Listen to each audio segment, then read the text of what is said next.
พ่อมาบ้านเดินสามจะหันนี่สามจะหันแล้วเราหมายไปส่งนี่เขาบอกจะไปไหนโมไปครับเมตูเวิร์นมายาม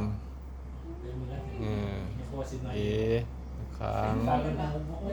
โมได้เล่าโมได้อย่างนี้แล้วว่าจะไปเกินลูกไหมอ่ะ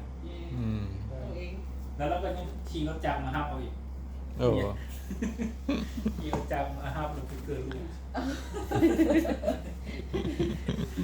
พี่เหลือขนาดรถใหญ่มันมีนะตอนนั้นเห็นบอกมีแต่ว่ารถสีดำค้างจะคนเดียวลูกอ่ะสองยิมมี่กับสองบอกว่าลูกชายบ่นำลูกชายปะยอมนะ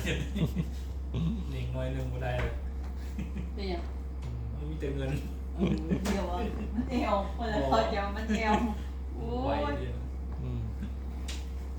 ได้ยังต้องได้เรื่องประมาณหนึ่งเลยต้องสองนี่เขาว่า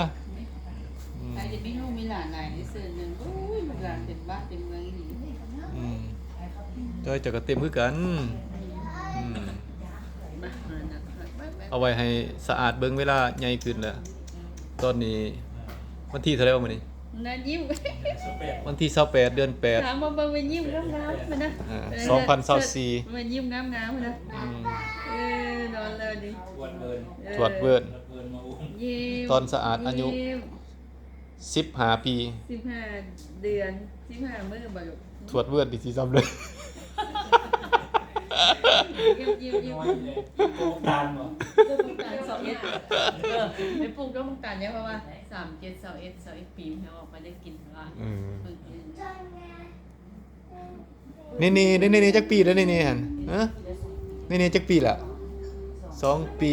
จังได๋นี่ก็เป็นสาวแล้วสูงก็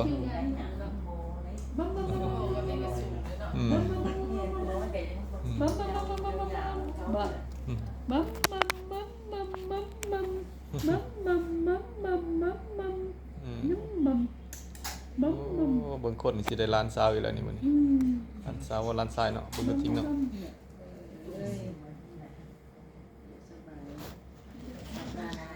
โอ้อันนี้อาจารย์แจ็คเด้อมีดหมอฝากให้ขอบใจสาธุสาธุ